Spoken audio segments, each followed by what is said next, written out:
And the global trading system, battered and bruised by rising tariffs and protectionism, still stands strong as the WTO chief insists. Good morning and welcome to another power-packed episode of Business Week. Nigeria is finally off the Financial Action Task Force grey list, while Tinubu's government imposes a fresh 15% import duty on diesel and petrol. And in Africa, Namibia shocks markets with a record $750 million one-day debt repayment, while Angola makes a bid for majority control of De Beers.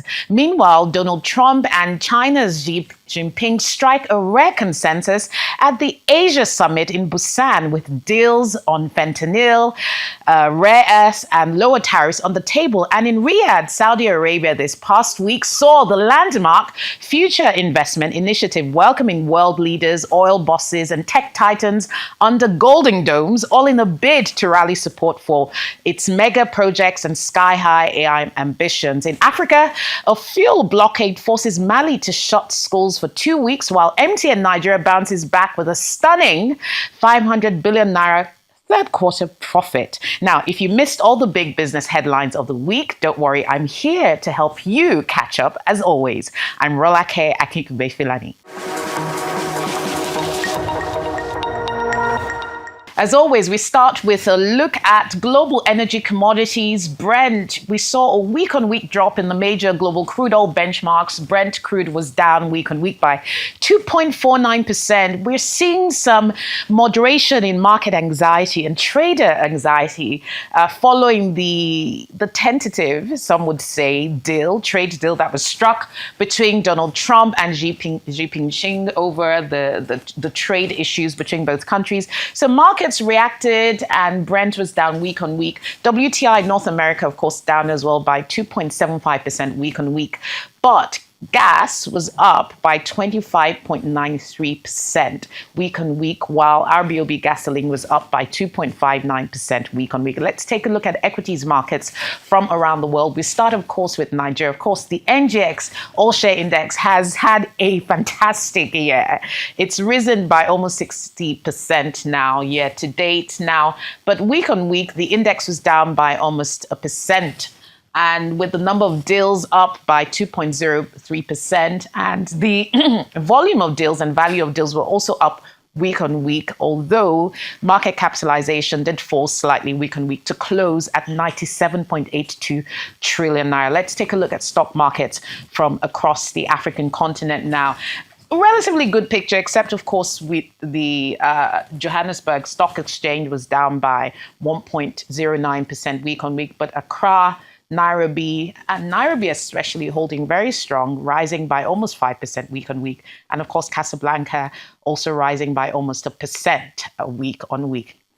Now to America. US markets had a fairly decent week, I would say. Dow Jones Industrial Index, the S&P 500 and the NASDAQ Composite were also doing pretty well, rising. Look at the NASDAQ there, going up. Tech stocks, very buoyant over the last couple of weeks, up by 2.11%.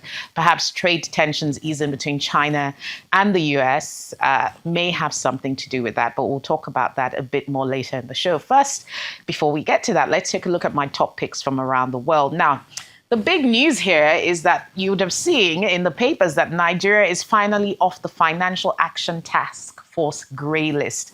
Other countries like South Africa and Burkina Faso were also taking off the list. Now, Nigeria has been on a sort of 2-year bid to try and get off that grey list. There were concerns around its handling of money laundering as well as counterterrorism financing issues. But the head of Nigeria's Financial Intelligence Unit, Hajia Bakari, has been in the forefront of leading efforts to get Nigeria delisted from this grey list. And this is a big win for the administration of Bola Ahmed Tinubu. But however, we're not completely out of the woods yet, because there's a 12-month post exit from that grey list monitoring plan, which Nigeria has to adhere to. But this is a good sign, and actually not just for the government's own efforts, but also for attracting and getting more investment into key sectors, particularly financial services and fintech, who would have been amongst the key sectors to have borne the brunt of being on that grey list. So good news there for Nigeria. There's still a 12-month plan that it needs to continue to meet in order to stay permanently off that list. Otherwise, we're going to see another review. Now, Angola is seeking a majority stake in diamond mining giant De Beers.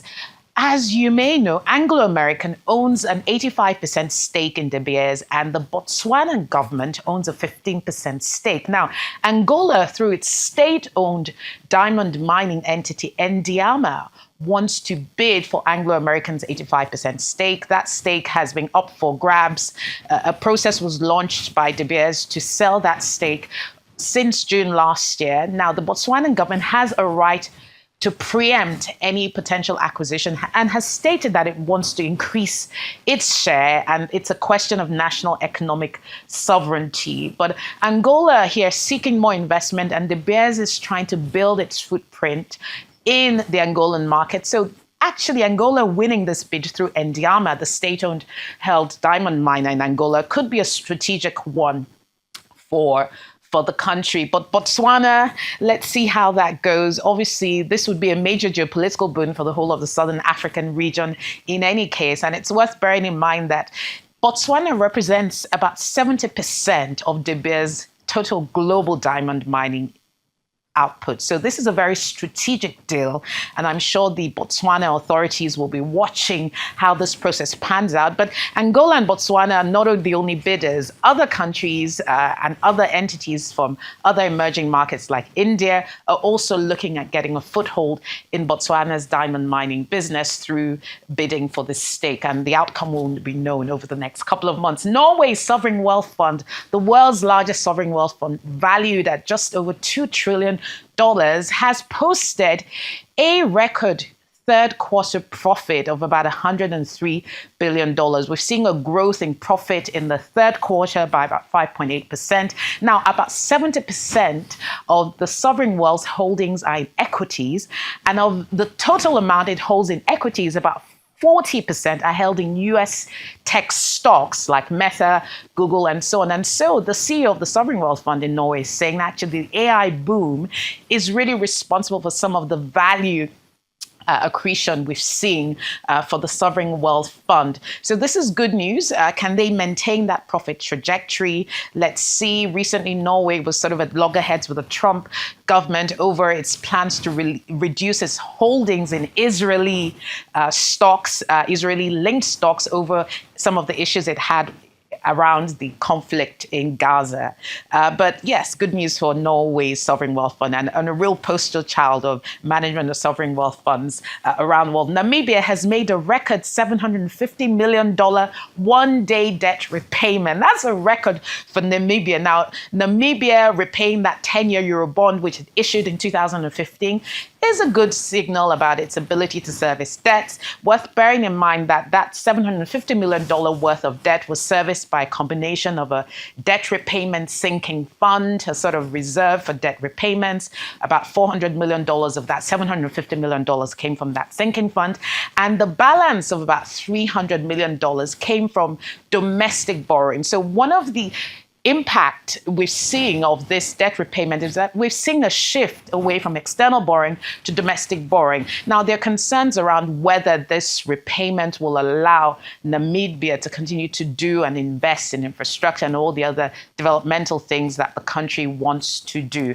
But again, good news here for the Namibian government, because it does send a signal to investors and provide some temporary relief, at least, around debt repayment. And finally, the government of Tinubu in Nigeria has okayed a 15% ad valorem tax, import duty on petrol and diesel imports. And this is all in a bid to really get domestic refining up and running. Because even as of now, notwithstanding the presence and impact of the Dangote refinery, Nigeria is still importing almost 70% of its daily petroleum needs, its petroleum product needs. So this is part of a government strategy to get a shift going. Now, that tax has not been imposed. That process will probably be complete by the 21st of November. And I think markets and observers will be watching what impact that really has on the domestic market in terms of boosting refining, including from other refineries such as the state-owned refineries. And we know what that situation has been for many years. Well, that's it for my top picks from around the world for now.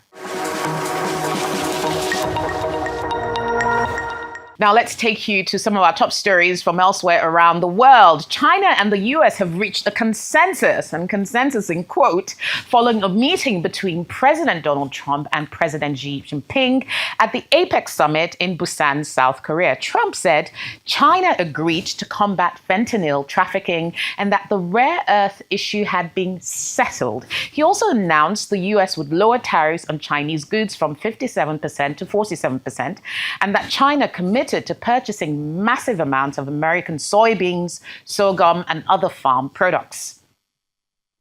OPEC Plus is leaning towards a modest output boost in December, according to 4 sources familiar with talks.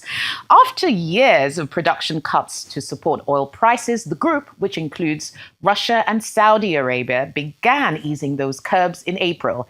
8 OPEC Plus members have since boosted output targets by 2.7 million barrels per day. That's about 2.5% of global supply. And that's just under half of the 5.85 million barrels per day in cumulative cuts the group had previously agreed to. Now, to the Sahel region of West Africa, Mali has suspended school and university classes nationwide for 2 weeks due to a fuel shortage after Al-Qaeda-linked insurgents imposed a blockade. The announcement followed news that Russia would deliver between 160,000 and 200,000 metric tons of petroleum and agri-products to Mali. Russian delegation headed by Alexei Kulika did not specify the type of products or delivery timeline. Namibia's president, Netumbo Nandi-Ndaitwah, has removed Natangwe Itete as deputy prime minister and minister of industry, mines and energy. President Nandi-Ndaitwah will assume responsibility for the Ministry of Industry, Mines and Energy effective immediately. No reason was given for the removal. Saudi Arabia kicked off a major investment conference featuring heads of states and global business leaders seeking support for its giga projects and AI ambitions.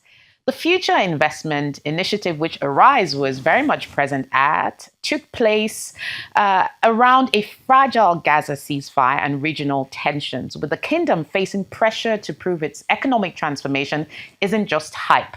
The world's largest oil exporter has used the gathering to showcase ambitious plans and attract foreign investment from world leaders and financiers. Now, still on the same Saudi conference, 2 days before Trump and Xi Jinping started their trade meetings, the World Trade Organization chief, Dr. Okonjo-Iweala, said the global economy faces its biggest trade disruption in 80 years.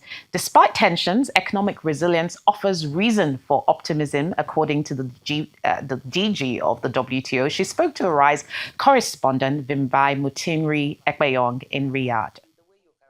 It is so good. We started the year with a lot of doom and gloom. You're absolutely, the way you characterize it is so good. Because the reciprocal tariffs came out and it took everybody by surprise. What we are finding is, yes, the world trading system has been disrupted, the greatest disruption in 8 decades, in 80 years. But the system is proving surprisingly resilient. I think that's a surprise even to me.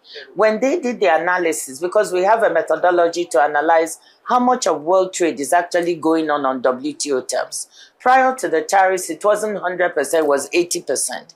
After the tariffs, the number has gone down to 72%. So the tariffs have definitely had an impact. But I think this system was built block by block over 80 years, and it's not that easy to dismantle. So the first piece of news I have is one of resilience. And I think that's what's giving people a little bit more of, I wouldn't say we should be, a more less pessimistic nature. Africa's richest man, Aliko Dangote, said the energy transition in Africa is still 15 to 20 years away. He questioned whether electric vehicles can scale on a continent with unreliable power supply. He also spoke to Arise correspondent Georgina Ndukwe at the Future Investment Summit in Riyadh.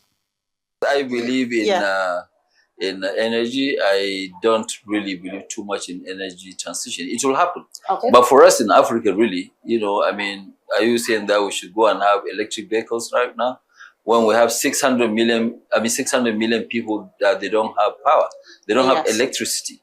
So, we have a long way to go. And what people are forgetting when it comes to oil is that from oil, you produce 6,800 items. So when you produce that, it means that, yes, oil, you cannot get rid of oil. It's not just about fueling your vehicles. It's about doing this. This thing that I'm wearing is actually from oil. It's not from cotton. The same thing that applies to you. When you look at most vehicles, you see that 35% of those vehicles, they are all from oil, which is plastic. So we have a long way to go. The transition will happen, but it's not going to happen in the next 15, 20. MTN Nigeria has reported a pre-tax profit of 1.12 trillion naira for the 9 months ended September 2025, recovering from a 713.6 billion naira loss in the same period last year. For the third quarter alone, the telco giant posted 504.2 billion naira in pre-tax profit, up from 37.2 billion in the third quarter of last year. MTN also declared interim dividends for the first time since 2022. Still on financial results, Nigeria Exchange Group, NGX, posted a profit before tax of 5.7 billion naira in the third quarter, up 62.4% from 3.54 billion naira in the third quarter of last year. For the 9 months ended September, profit before tax rose 79.6% to 11.2 billion naira from 6.2 billion naira, driven by revenue growth and cost management. NGX Group also declared an interim dividend of 1 naira per share, which is payable November 18, 2025. Total Energies Marketing Nigeria reported a loss before tax of 11.92 billion naira for the 9 months ended September 2025, reversing a 41.85 billion naira profit last year. That's a 128% decline. For the third quarter, the company lost 10.2 billion naira compared to an 11.2 billion profit in the third quarter of last year. The result missed the company's forecast of 1.43 billion naira profit, signaling sustained quarterly deterioration. Well, that's it for our top stories.